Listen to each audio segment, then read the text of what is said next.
Hey guys! So it's finally time. I'm finally reacting to Full Metal Jacket.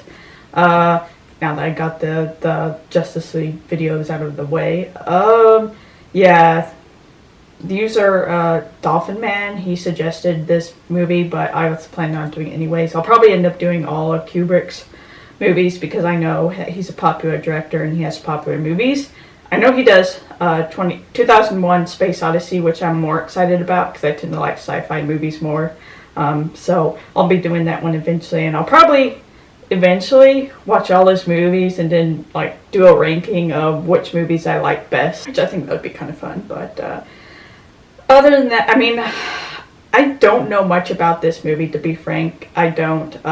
Yeah, I think it's a war movie. I know there's like military aspects to it, but that's honestly all I know. I've seen like some popular scenes of it, but not much else. So it should be interesting going in this without knowing much about it. So this is started. I already like the music, to be honest.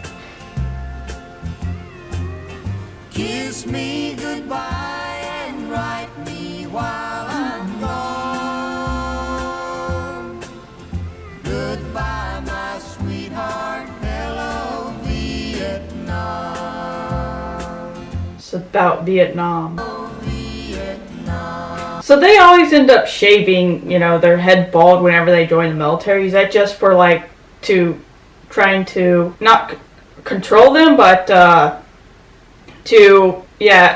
don't know. Is it just a way to take away their individuality so that the military can make him more into a unit? Here you are all equally worthless, and my orders. You're all equally worthless. Are you about to call me an asshole? I'm so sorry. The longer this goes on, the funnier it gets. I'm sure it's not supposed to be that way, but it's just so ridiculous. Pyle! Sir, yes, sir. Do you think I'm cute, Private Pyle? Do you think I'm funny? Sir, no, sir. Honestly, this is probably another one of the movies I'll probably have to cut most of it out because there's just so much, cussing. Hey, Pyle, get your ass up there! Do you mean to tell me that? I must say, I'd probably die if this was me. I'm completely horrible when it comes to, exercises. You climb obstacles like old people fuck. You know that, Private? I'm sorry. I just can't help it, that line. It reminds me of the Hell's Kitchen episode, where, I can't remember his name. He screams, you cook like old people fuck. And I'm wondering if that's what they got it from. It's just so funny. Do you feel dizzy? I'm assuming he probably becomes an integral part of the movie later on, if he makes it. Fold the blanket and the sheet back together. I'm wondering if the sergeant knew that he'd be the best one to help him, because the other way isn't working. Because he's always, he's helping him separate with everybody else. I have failed because you have not helped me. You people have not given Private Pyle the proper motivation. So, from now on, whenever Private Pyle fucks up, I will not punish him. I will punish all of you. Turn everybody against him to get him to behave. Smooth shining. I get the feeling he's going to be the real killer, or turn into the most ruthless killer. They are ready to eat their own guts and ask for seconds. The drill instructors are proud to see. It's another narrating in the movie, just like in the Clockwork Orange. I wonder if that's going to be something that Kubrick does in all his movies. Are those live rounds? And this is probably where I just go and get help because he's looking a little crazy. Full Metal Jacket. And roll credit. Daddy show you enough attention when you were a child? I'm not exactly surprised, unless this is like a nightmare scene. Honestly, I expected that the entire time. Really was leading up to it, just didn't know he killed the sergeant first.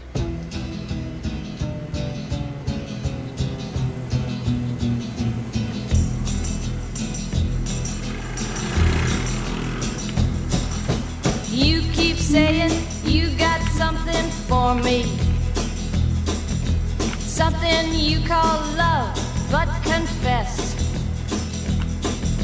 you've been a messin' where you shouldn't have been a messin', and now someone else is getting all your best. These boots are made for. Well, baby, me so horny. Me so horny. Keep lying. Me love you long time. You Polly? Yeah, so often, a lot of these, I hear a lot of the lines that are referenced in a lot of different movies and TV shows. These boots are made for walking, and that's just what they'll do. One of these days. We have a new directive from MAF on this. In the future, in place of search and destroy, substitute the phrase sweep and clear. Sweep and clear. Got it? Got it. It's interesting to see this aspect of the military where they're going through newspapers, articles, and stuff like that to see how they deal with it. You're always, when it comes to most military movies, we just see them in the field fighting, but this is more, we see exactly when it comes to, say, propaganda and stuff like that. We see how it works. Go into the chapel and we're gonna get married. Tet, the year of the monkey. Vietnamese Lunar New Year's Eve. Down in Dogpatch. So, I know these songs. I've heard them growing up. But I'm kind of wondering, were they written during the same time period of the Vietnam War? Maybe he's trying to show us kind of what was happening back home while we see what's happening in Vietnam. Anybody's gonna fucking stop him.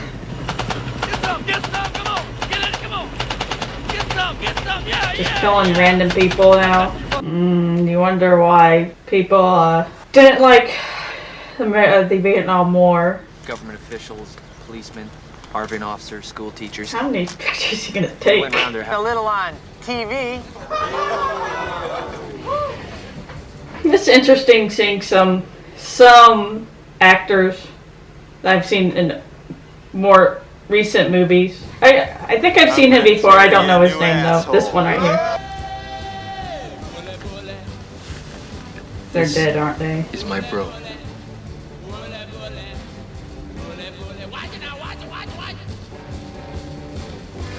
Yep, I knew it. He's just dead. Well, everybody's heard about the bird. Oh God, didn't think I'd hear this song in the middle of a war movie. You're kind of like, you see like what's happening. They're sitting there recording everything. Really gives us an idea of like the real world, the real footage that we've seen, war footage we've seen, kind of how they get it. What do I think about America's involvement in the war? Well, I think we should win. It's interesting because they talk about how they're, people aren't thankful for them, and yet you see kind of what Americans have done. I know that Americans have done horrendous shit during Vietnam, and so it's not exactly that surprising that people, Vietnamese didn't like them.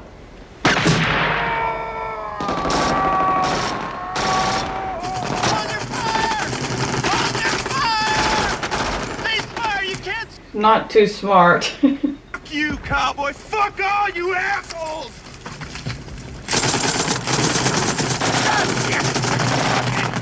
I feel sorry, but he's just kind of fucking stupid at this point. Or suicidal, more like. Doc! Surprise, Where's the they're dead sniper? now. Yeah. Getting towards the end of the movie, so either they all fucking die or get their ass saved in a hurry.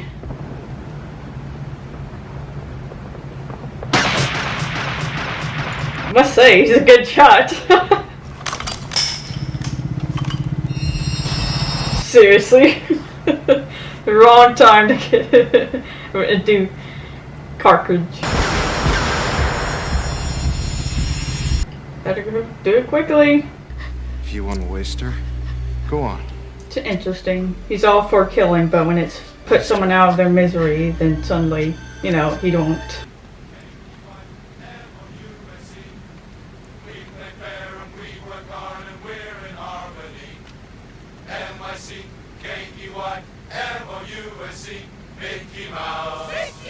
It's another, you know, just another instance of, at least in Kubrick's, the ones I've seen at least, they juxtaposition something like really horrifying with some happy music.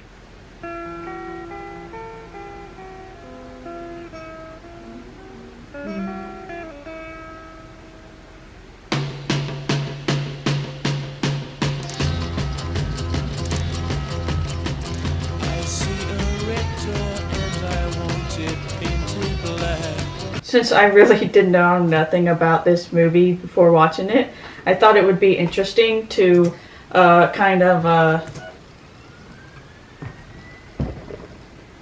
you know, look at some of the trivia behind the movie, make it so much more interesting. This IMDb. I always like looking at their website because they have a lot of information on there. To make Gunnery Sergeant Hartman's performance and the recruits' reactions as convincing as possible, Matthew Modny, Vincent D'Onofrio. I'll probably butcher the name, so don't let's hate me. And the other actors play recruits. Never met R.L. Ermey prior to filming. Stanley Kubrick also saw to it that Ermey didn't fraternize with the actors between takes. So that's the only time they ever interacted with him, was when he was the sergeant. One shot cut from the movie showed a group of Marines playing soccer. The scene was cut because the shot revealed that they were kicking a human head, not a soccer ball. Yeah, that would be kind of horrifying. Director Stanley Kubrick had nothing but praise for R.L. Ermey's skill as performer. Kubrick originally was going to write dialogue for Ermey's character himself, but became so impressed with what Ermey improvised, he decided it was not necessary. He simply let him ad-lib, an act practically unheard of for a Stanley Kubrick film. Ermey's performance was so faultless that Kubrick only needed 2 or 3 takes to get his scenes filmed, which was also extremely rare for a Kubrick film. The only instance Ermey had to film more than 2 or 3 takes was in The Jelly Donut Scene, which he claimed was filmed in 37 takes, to the point his voice kept disappearing from time to time. According to an interview with Vincent D'Onofrio, is that his name? Is that how you say his name? The project schedule for the film was so drawn out that lead actor Matthew Modny got married, conceived a child with his wife. The child was born and then turned 1 year old, all during the course of filming. It's kind of funny. So Vincent D'Onofrio, was he the pile, you know, the one that got bullied? I thought he looked familiar. Oh, I think he was the one. That was the actor that he played. Yeah, right. Vincent D'Onofrio gained 70 pounds for his role as Private Pile, breaking Robert De Niro's movie weight gain record for Raging Bull. It took him 7 months to put the weight on and 9 months to take it off with physical training. He noted that his new look scared off women, and people would often repeat things to him thinking he was mentally challenged. Yeah, I was kind of wondering in the movie whether his character was. During filming, a family of rabbits was accidentally killed. Stanley Kubrick, an animal lover, was so upset that he canceled the rest of the day's work. Thought that was kind of cute. There's common misconception that much, if not all, of R. Lee Ermey's dialogue during the Paris Island sequence was improvised. In several interviews, Ermey himself has stated that he worked closely with Kubrick to help mold the script so it was very believable, all while retaining certain dialogue critical to Kubrick's vision. While filming the opening scene where he disciplines Private Cowboy, he says Cowboy is the type of man, the guy who would have sex with another guy and not even have the goddamn common courtesy to give him a reach around. Stanley Kubrick immediately yells cut, went over to Ermey and said, "What the hell is a reach around?" Ermey politely explained what it meant. Kubrick laughed and reshot the scene, telling Ermey to keep the line. I don't know. With like the trivia with IMDb, some of it seems to contradict itself, so I'm assuming it's just based on, you know, people putting it up here. But it is interesting to read, especially if you don't know anything about the movie. Vincent D'Onofrio tore ligaments in his knee on obstacle course due to extra weight he put on.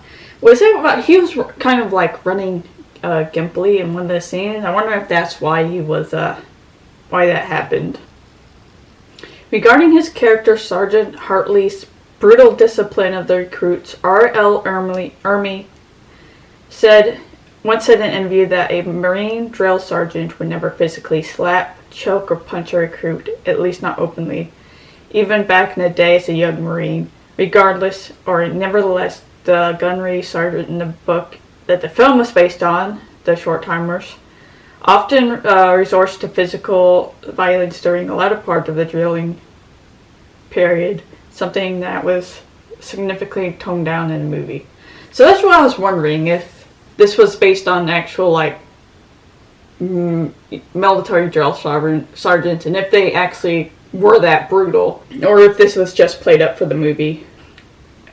Gustav Hosford began working on The Short Timers, the book of which this film is based. While serving in Vietnam, he based many of the characters and names on soldiers he served with.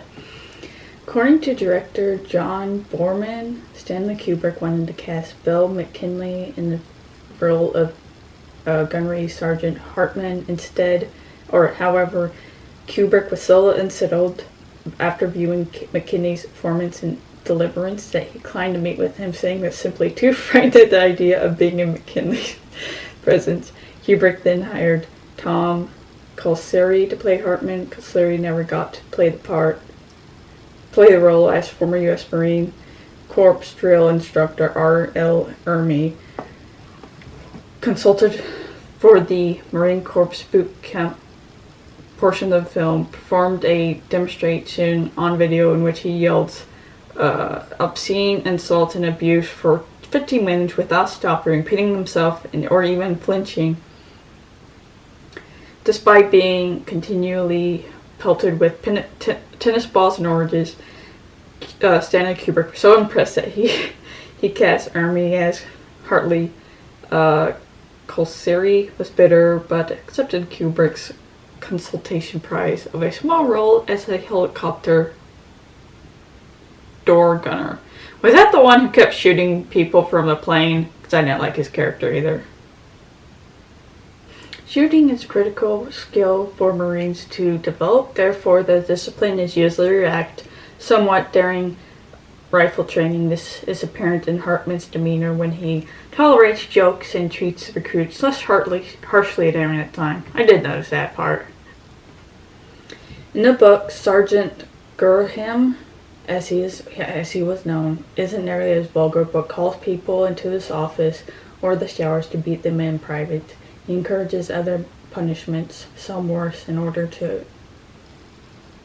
the other recruits to perform.